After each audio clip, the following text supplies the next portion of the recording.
Good morning students. आज की जी अपनी वीडियो है ये आप जिस टॉपिक बारे पढ़ना that is freely falling bodies. देखो नाम तो पता लग रहा है, फ्रीली फॉलिंग बॉडीज एकदम फ्रीली गिर रही ने।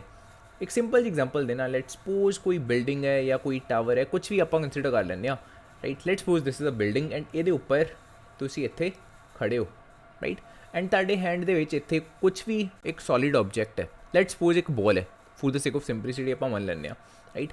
एंड इस बॉल ते देखो इस टाइम ते दसो, सिंपल जिहा क्वेश्चन खुद अपने माइंड 'च सोचना है आंसर कि इस बॉल दे उत्ते इस टाइम फोर्स ऑफ ग्रेविटेशन लग रही होगी अर्थ की। The answer is yes of course. Then second question ये बनता जे ये लेट्स से जे इस बॉल के उत्ते हले भी फोर्स ऑफ ग्रेविटी लग रही है अर्थ की, तो ये बॉल मूव क्यों नहीं कर रही? बिकॉज आपां की पढ़िया सीगा न्यूटन का सैकेंड जो लॉ सीगा F is equals to M into A. जे किसी बॉडी के उत्ते फोर्स लगूगी तो वो एसेलरेट तो जरूर करूगा, बट ये तो बॉडी मूव ही नहीं कर रही हैगी। मूव नहीं कर रही दैट मीनस यदि वेलोसिटी कॉन्स्टेंट है, एंड वेलोसिटी कॉन्स्टेंट का मतलब कि एसेलरेशन जीरो राइट। ये किवें हो सकता कि वो उत्ते फोर्स लग रही होवे बट एसेलरेट बॉडी ना कर रही होवे? द आंसर इज ऑफकोर्स इत्थे जिहड़ी आपां फोर्स लैके चलते हैं that is the net external force. Net force total कितनी लग रही है इस टाइम ते बॉडी के उत्ते? नैट फोर्स जीरो है। क्यों? देखो ग्रैविटी की फोर्स डेफिनेटली लग रही है, बट तुसी भी तो वो उत्ते फोर्स लगाई हुई है ना, तुसी उन्होंने फड़ के रखा है। जिवें तुसी छड्डोगे तुहाडी फोर्स तो हट गई, उस टाइम ते जिहड़ी भी फोर्स लग रही है वो सिर्फ ग्रैविटी की फोर्स लग रही है राइट। उस टाइम ते बॉडी ऑफ कोर्स एसेलरेट भी करूगी, सिंपल जी गल है ठीक है। चलो जिवें तुसी इस बॉल नूं छड्डिया, बॉल मोशन 'च आ जाऊगी एंड बॉल की करना स्टार्ट कर दूगी, एसेलरेट करना स्टार्ट कर दूगी। कितनी एसेलरेशन दे नाल? 9.8 मीटर्स पर सैकेंड स्क्वेयर दे नाल, because this is the value of small g है ना। स्मॉल जी होंगी है acceleration due to gravity. Earth की ग्रैविटी इन्नी एसेलरेशन दे नाल हर एक बॉडी नूं अपने वल की करती है, अट्रैक्ट करती है, हर एक ऑब्जैक्ट नूं इररिस्पैक्टिव ऑफ इट्स मास। ये चीज़ ध्यान रखियो। एक सिंपल जिहा क्वेश्चन लेट्स सपोज मैं तुहानूं जिवें पूछां कि आपां इस बिल्डिंग तो की कीता, एक छोटी जी बॉल है इनू थ्रू किया एंड एक बहुत ही वड्डा पत्थर सीगा, बहुत ही वड्डा। लेट्स सपोज इस बॉल तो इहदा मास 100 टाइम्स या 1000 टाइम्स ज़्यादा है। दोनों नूं आपां सेम टाइम ते थ्रू किया, नीचे कौन जल्दी आऊगा? The answer is same time ते पहुँचूगे, बिकॉज जी अर्थ हैगी उन्हें की करना, दोनों ही ऑब्जैक्ट्स नूं इक्वली एसेलरेट करना है राइट। दोनों ही ऑब्जैक्ट चाहे वो हल्का है चाहे वो भारा, दोनों ही object 9.8 meters per second square दे नाल एसेलरेट हो गए टूवर्ड्स द अर्थ राइट। ये तो अच्छा बेसिक जी चीज़ां ने राइट। फ्रीली फॉलिंग बॉडीज़ नाम तो समझ लग ही चुका हुण तक। आपां इस बॉल नूं कोई जोर नहीं लगा रहे, कोई इनू बहुत ज़्यादा फोर्स लगा के नहीं सुट रहे, जिवें फड़िया सी उदां ही बस छड्डता। फ्रीली फॉलिंग का मतलब यह है बॉडी नीचे वाल गिर रही है राइट, लेकिन बिल्कुल फ्रीली। फ्रीली मतलब सिर्फ वो ग्रैविटी की फोर्स लग रही है, वो तो इलावा होर कोई फोर्स नहीं लग रही हैगी। Got it. अच्छा हुण जे इस बॉल के मोशन नूं आपां ऑब्जर्व करना होवे, ऑफकोर्स आपां कोल आ 3 इक्वेशन ऑफ मोशन होंदियां ने है ना। ये प्रॉपरली तुहाडे माइंड 'च होनियां चाहिदियां, ऑल्दो 9th क्लास 'च पढ़ियां हुई लेकिन still right. v is equals to u plus a t, s is equals to u t plus half a t square, v square minus u square is equals to 2as। आ ਜਿਹੜੇ free falling bodies के नुमैरिकल्स ने ना वो आ equations इत्थे आपां दोबारा तो यूज़ करनियां ने ठीक है। सो पहला तो जे याद नहीं हैगियां इन केस किसी स्टूडेंट नूं तां ये इक्वेशनस पहला तो याद कर लियो ठीक है, वेरी ईजी। v का मतलब की है फाइनल वेलोसिटी, जिथे इत्थे भी v दिखूगा तुहानूं, जिथे जिथे u दिख रहा that is the initial velocity right. a is the acceleration, जो s है that is the displacement and t is the time ठीक है। बस आई सारे अपने वेरिएबल्स ने right. This is v velocity, बस होर तो कोई वेरिएबल है ही नहीं हैगा अपना ठीक है। सो आ इक्वेशनस नूं हम हुण यूज़ करके आपां किस टाइप नाल न्यूमैरिकल्स सॉल्व कर सकते हैं, एंड सैकेंडली जदों आपां इन्हां इक्वेशनस नूं यूज़ करांगे ना फ्रीली फॉलिंग बॉडीज़ के मोशन नूं एनालाइज़ करन दे लई, तां कई वारी आपां की करदे हुंदे आ इन्हां इक्वेशन ऑफ मोशन नूं थोड़ा जिहा मॉडिफाई करदे आ। उन्हां दी मॉडिफिकेशन आपां किवें करदे आ, इन्हां चीज़ां बारे हुण आपां जरा देखदे आ। So starting with this first equation of motion v is equals to u plus a t. एक एक करके ना इन्हां तिन्नां इक्वेशनस ऑफ मोशन नूं आपां एनालाइज़ करांगे एंड देखांगे कि इन्हां 'च की चेंजिस आपां लेट्स से की चेंजिस लियाने जरूरी ने इन्हां दे विच जे आपां किसी भी फ्री फॉल मोशन नूं एनालाइज़ करना है ठीक है। Starting with this equation. अच्छा सब तो पहला कोई भी तुसीं जे न्यूमैरिकल सॉल्व करना है या किसी भी ऑब्जेक्ट के मोशन नूं एनालाइज़ करना ना, सब तो पहला अपना काम की हुंदा कोआर्डीनेट सिस्टम डिफाइन करना। मतलब किहड़ी एक्सिस नूं तुसीं पॉजिटिव डिफाइन किया होया है, किन्नू मन के चल रहे हो पॉजिटिव, ये दसना जरूरी है ठीक है। Although it won't matter, let's suppose ये भी हो सकता कि एक परसन ने नीचे वाली एक्सिस ਨੂੰ पॉजिटिव ਮੰਨਿਆ ਹੋਇਆ, दूसरा परसन सेम न्यूमेरिकल ऊपर वाली एक्सिस ਨੂੰ पॉजिटिव ਮੰਨ ਕੇ सॉल्व कर ले, आंसर दोनों ਦਾ ਆ ਜਾਊਗਾ, right. It won't matter, but हाँ डिफरेंस हो सकता दोनों के एक्चुअल प्रोसैस के जो तुम सॉल्व कर रहे हो ना, दोनों का सोल्यूशन डिफरेंट हो सकता, ओवरऑल आंसर कर करा के सेम ही निकलेगा ऑल्दो, ठीक है। लेकिन अगर जे मैं दोनों ही चीज़ों को इंक्लूड करूँगा कि हाँ किसी पर्टिकुलर न्यूमेरिकल च आप नीचे वाली एक्सिस ਨੂੰ पॉजिटिव मान लिया, किसी केस से ऊपर वाली एक्सिस ਨੂੰ पॉजिटिव मान लिया, दैन ਤੁਹਾਨੂੰ बहुत ज़्यादा कन्फ्यूजन होगी। सो वो कन्फ्यूजन च आप ना पाइए, इस करके मैं एक ही पर्टिकुलर डायरैक्शन में स्टिक करूँगा इत्थे, ठीक है। बिकॉज देखो आप डील कर रहे हैं फ्री फॉल के नाल, बॉडी ने नीचे वाल ਨੂੰ जाना है। सो आप इत्थे की करांगे, जिहड़ी नीचे वाल दी अपनी एक्सिस है ना, डाउनवर्ड्स एक्सिस हैगी, उन्होंने आप पॉजिटिव एक्सिस कंसीडर करके चलांगे, गॉट इट। इस चीज़ का ध्यान रखियो। दैन हुण बिकॉज देखो आप नीचे वाली एक्सिस ਨੂੰ पॉजिटिव ਮੰਨਿਆ ਹੋਇਆ, दैट मीनस जो बॉडी नीचे वाल मूव कर रही है, उसकी वेलोसिटी भी डाउनवर्ड्स डायरैक्शन च है, दैट मीनस वेलोसिटी उसकी की हो जाएगी पॉजिटिव, है ना। सो वेलोसिटी बॉडी की होगी पॉजिटिव, राइट।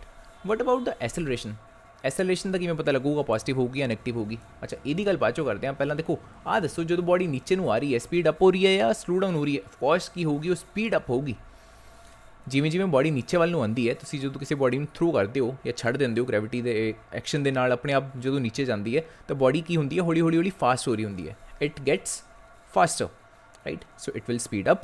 एंड आप कल की वीडियो के पढ़िया सीगा, जो बॉडी स्पीड अप हो रही होंगी है, वेलोसिटी एंड एसेलरेशन का सेम साइन होंदा, दैट मीनस जो वेलोसिटी पॉजिटिव है तो एसेलरेशन भी की होगी पॉजिटिव।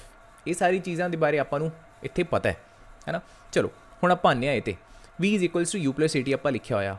देखो आप की क्या, किसी भी ऑब्जेक्ट को आप रैसट तो छड़ रहा, राइट, किसी भी ऑब्जेक्ट को आप रैसट तो छड़ रहे हैं, तो वो इनीशियल वेलोसिटी की होगी 0। सो इनू तो पहला आप लिख दें v is equals to 0+at, right, और ये पार्ट को सीधा ही लीव कर दो, v is equals to 80, right. Secondly acceleration positive है, राइट, एंड किन्नी positive, a is equals to positive 9.8 metre per second square ना, 9.8 स्मॉल जी है। सो इत्थे आप की लिख रहे हैं v is equals to g/t, right, ऐदा लिख रहे हैं तो मैं कोई इशू तो नहीं है ना, राइट। देखो आही इक्वेशन सी v is equals to u+at, बस फ्री फॉल के आप ऐदा मैंशन करेंगे v is equals to gt, correct. Similarly second equation की जो आप गल करिए, s is equals to ut plus half at square, s is equals to ut plus half at square. Again downward axis आप positive ही consider करके चलना है हर बारी, ठीक है, for the sake of simplicity. हुण किसी भी लेट से आप हाइट तो लेट सपोज इत्थों ड्रॉप किया सीगा किसी भी बॉडी को, ये उसकी इनीशियल पोजीशन सी, एंड मन के चलते हैं आ वाली पोजीशन उसकी फाइनल पोजीशन है, राइट। लेट सपोज टोटल जी डिस्प्लेसमेंट होगी बॉडी की, उन्होंने आप लिख सकते हैं xf - xi final position minus initial position, that can be written as a part तो 0 हो जाएगा बिकॉज इनीशियल वेलोसिटी है ही नहीं, है ना। दैन प्लस हाफ एसेलरेशन की value a is equals to आप की पुट किया सीगा पॉजिटिव g, है ना। सो a की जगह पर g आ गया जिमें आप इत्थे लिखा सीगा, एंड t दा स्क्वायर। एंड बिकॉज आप इस पर्टिकुलर पॉइंट तो ड्रॉप किया है ऑब्जेक्ट नू, सो ये तो ओरिजिन हो गया ना, है ना, इत्थों उन्हें मोशन स्टार्ट किया अपना। सो इनीशियल पोजीशन आप की कंसीडर करके चली दा हुंदा है 0। सो इत्थे उन्होंने भी 0 पुट कर दें, and you will get xf मतलब जी फाइनल पोजीशन है वही, राइट। कोऑर्डिनेट मतलब तुहानू पता लग रहा है इत्थे। So xf can be written as half gt square. So s is equals to ut plus half at square आप इदा लिखांगे जो आप फ्री फॉल के नाल डील करांगे, गॉट इट। थोड़ी बहुत मॉडिफिकेशन हो रही है, कोई बहुत ज़्यादा चेंजेस तो आप कर नहीं रहे इक्वेशन ऑफ मोशन से। दैन जी थर्ड इक्वेशन आप को आ सी v² - u² is equals to 2as। Again downwards axis में पॉजिटिव ही मन के चल रहे हैं, v² u² 0 हो गया, initial velocity 0 is equals to 2a is equals to again positive g है अपना, राइट। ऑलवेज यही रहूगा जो डाउनवर्ड्स में आप पॉजिटिव मनिया हुआ, right. So 2 × g into this is displacement, displacement की जगह पर अगेन आप xf - xi करांगे, xi अगेन 0, राइट। अगेन वही चीज़ है, let's suppose uh initial position सी एंड इतने कितने फाइनल पोजीशन है, बॉडी नीचे जा रही है बिकॉज, ठीक है। So xi that is equals to 0 because ये ओरिजिन है, तो आप की लिख सकते हैं v² is equals to 2 × g into xf, right. So आ अपनी बन जूगी third equation of motion, v² - u² is equals to 2as आप इदा लिखांगे जो आप फ्री फॉल को एनालाइज करना है, राइट। सो आ 3 इक्वेशन ऑफ मोशन तुसी कॉपी ते प्रॉपरली लिख लो, v is equals to gt, right. Cramming ਕਰਨ ਦੀ ਲੋੜ ਨਹੀਂ ਹੈਗੀ ਬਿਕੋਜ਼ ਕਿੰਨਾ ਟਾਈਮ ਲੱਗਿਆ ਆਪਾਂ ਨੂੰ ਇੱਥੋਂ ਆ ਬਣਾਉਣ ਨੂੰ, ਹੈ ਨਾ। ਡਾਇਰੈਕਟਲੀ ਕ੍ਰੈਮ ਕਰੋਗੇ ਤਾਂ ਆਈ ਡੋਂਟ ਥਿੰਕ ਸੋ, ਉਹ ਐਕਸਟਰਾ ਕੰਮ ਹੀ ਹੈ ਬੇਸਿਕਲੀ ਜੇ ਇਹਨੂੰ ਕ੍ਰੈਮ ਕਰ ਰਹੇ ਹੋ। v is equals to g t, x f is equals to half g t square and third हो गया अपना v square is equals to 2g x f. ठीक है, आ तीन इक्वेशन ऑफ मोशन आप मिल गया। हुण कुछ आप न्यूमेरिकल सॉल्व करके देखते हैं। A particle is dropped from a tower 180 metres high, how long does it take to reach the ground. एक चीज़ उन्हें आ पूछी है, and secondly what is the velocity when it touches the ground. दो क्वेश्चन पूछे हुए, सो जिस ऑर्डर च पूछे उस ऑर्डर च आप आंसर कर दें। How long does it take to reach the ground, total time कितना लग्या वो आप पता करना है।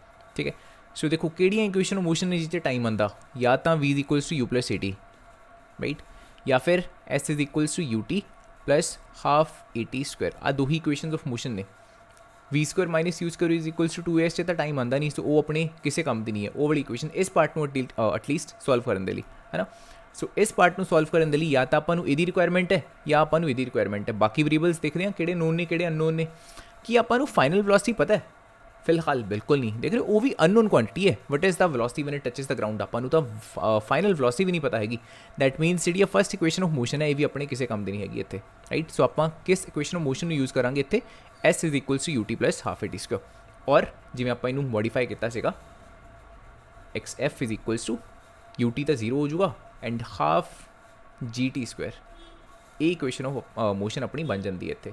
सो 180 metres high, right, that means let's suppose uh initial position सी अपनी, जिथे भी आप थ्रू किया वो इतने पहुंचे है फाइनल पोजिशन, है ना। ये 180 मीटर्स है, 180 मीटर। एंड जे मैं इनू 0 मनिया तो मैं बिकॉज डाउनवर्ड्स वाल लैके चल रहा positive axis, right. So this will be 180 meters, है ना। सो एक्स एफ की वैल्यू कितनी हो जाएगी अपनी 180 meters. This is 0 meters, right, this is the origin and this is the 180 metres.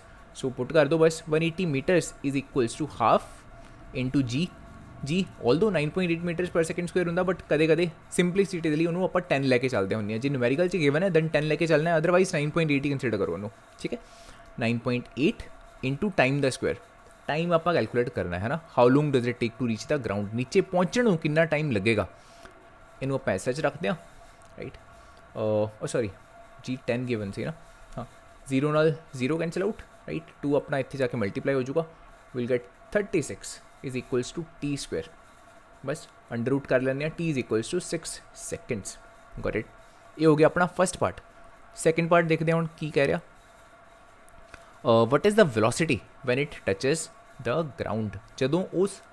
जदों पार्टिकल ग्राउंड नू टच कर रहा तो वो वेलोसिटी कितनी सी, किहड़ी इक्वेशन ऑफ मोशन ने जिस वेलोसिटी आती है, v is equals to u plus a t. कि ये आप कर सकते हैं कुछ, यस बिल्कुल। देखो वी अननोन क्वांटिटी है, बट यू तो आपको पता ही है 0, एसेलेरेशन आपको पता है एंड टाइम भी आपको पता ही लग चुका है, है ना। So v is equals to u plus a t use आप करते हैं इतने, v is equals to u 0, a t की जगह अपना हो जाऊगा g t. So v is equals to g की जगह 10 मीटर पर सैकेंड स्क्वायर एंड टाइम अपना हो गया 6। सो वेलोसिटी अपनी कितनी हो जाएगी, 60 metres per second square, sorry metres per second, metre per second square तो एसेलेरेशन हो गया, right. This is the velocity 60 metres per second and this is the time, कितना टाइम उन्होंने लगेगा नीचे आने, 6 seconds. This is the second numerical to estimate the height of a bridge over a river. This is a river and river के उत्ते एक bridge है, right. इस ब्रिज की आप हाइट कैलकुलेट करनी है कि इस वाटर की सरफेस तो कितना उपर है, right. This is the height, clear again because this is the origin. So आ जो पॉइंट है इनू आप एक्स एफ मन के चलते हैं, राइट। फाइनल जी पोजिशन है स्टोन की, सो एक्स एफ माइनस एक्स आई अपनी टोटल हाइट आ जाएगी, राइट। सो इस हाइट को कैलकुलेट करने लिए आप किया, इस ब्रिज के उत्तों स्टोन को थ्रू किया एंड स्टोन मूव करता होया इत्थे पहुँच जूगा।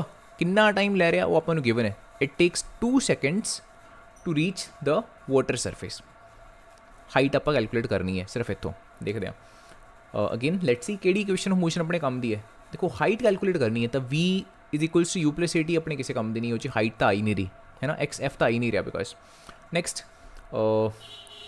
We square minus u square is equals to 2as, a s आ रहा, दैट मीनस जो इतने एक्स एफ आप करा 2 into g into x f, right.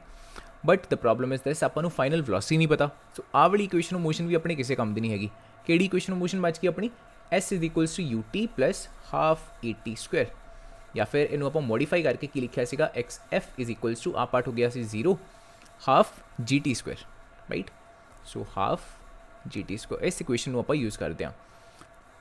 XF ਆਪਾਂ ਫਾਈਂਡ ਕਰਨਾ, ਹਾਫ ਇੰਟੂ ਸਮੋਲ ਜੀ ਆਪਾਂ ਨੂੰ ਪਤਾ ਹੈ 9.8 ਮੀਟਰ ਪਰ ਸੈਕਿੰਡ ਸਕੁਅਰ। ਦੇਖ ਰਹੇ ਹੋ ਇੱਥੇ ਕੁਐਸਚਨ 'ਚ 9.8 ਗਿਵਨ ਹੈ ਤਾਂ ਇਹੀ ਕੰਸੀਡਰ ਕਰਨੀ ਹੈ। ਜੇ 10 ਕਿਆ ਹੁੰਦਾ ਆਪਾਂ 10 ਕੰਸੀਡਰ ਕਰਨੀ ਸੀਗੀ, ਰਾਈਟ। ਅਦਰਵਾਈਜ਼ ਜੇ ਕੁਐਸਚਨ 'ਚ ਨਹੀਂ ਵੀ ਮੈਂਸ਼ਨ, ਸਟਿਲ ਪ੍ਰੈਫਰ ਕਰੋ 9.8 ਨੂੰ ਯੂਜ਼ ਕਰੋ, ਆਨਸਰ ਤੁਹਾਡਾ ਕਰੈਕਟ ਆਊਗਾ।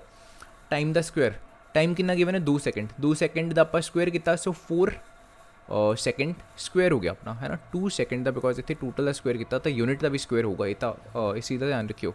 ਫਰਦਰ ਜਦੋਂ ਹੁਣ ਆਪਾਂ ਕੈਂਸਲੇਸ਼ਨ ਕਰਨੀ ਹੈ 2 2s are 4 second square units cancel out ਹੋ ਚੁੱਕੀਆਂ ਐਂਡ ਫਾਈਨਲ ਯੂਨਿਟਸ ਕੀ ਬਚ ਰਹੀਆਂ ਨੇ meter. So XF is equals to twice of 9.8, that means 19.6 meters. This is the final answer, right। ਉਹ ਜਿਹੜਾ ਬ੍ਰਿਜ ਹੈ ਉਹ ਰਿਵਰ ਦੇ ਸਰਫੇਸ ਤੋਂ, ਰਾਈਟ, ਰਿਵਰ ਦੀ ਵਾਟਰ ਸਰਫੇਸ ਤੋਂ ਇੰਨਾ ਜ਼ਿਆਦਾ ਉੱਚਾ ਸੀਗਾ, 19.6 metre. This is our answer. This is the third numerical. A body is dropped from top of a tower. ਕਿਸੇ ਬੋਡੀ ਨੂੰ ਆਪਾਂ ਇੱਕ ਟਾਵਰ ਦੇ ਉੱਤੋਂ ਸੁੱਟਤਾ। It requires a velocity of 20 metres per second on reaching the ground. ਜਦੋਂ ground ਤੇ ਪਹੁੰਚੀ ਕਿੰਨੀ ਵੈਲੋਸਿਟੀ ਦੇ ਨਾਲ ਪਹੁੰਚੀ, 20 ਮੀਟਰਸ ਪਰ ਸੈਕਿੰਡ ਦੇ ਨਾਲ। Calculate the height of the tower. ਦੇਖਦੇ ਹਾਂ ਕਿਹੜੀ ਇਕੁਏਸ਼ਨ ਆਫ ਮੋਸ਼ਨ ਆਪਣੇ ਕੰਮ ਆਊਗੀ ਇੱਥੇ। V equals to plus AC ਕਿਸੇ ਕੰਮ ਦੀ ਨਹੀਂ, ਬਿਕੋਜ਼ ਇਹਦੇ ਵਿੱਚ ਹਾਈਟ ਨਹੀਂ ਹੈਗੀ, right. Secondly S is equals to UT plus half AT square. ਇਹਦੇ ਵਿੱਚ ਹਾਈਟ ਤਾਂ ਹੈਗੀ ਆ, ਰਾਈਟ, ਬਟ ਆਪਾਂ ਨੂੰ ਟਾਈਮ ਨਹੀਂ ਪਤਾ, ਟਾਈਮ ਅਨਨੋਨ ਵੇਰੀਏਬਲ ਹੈ।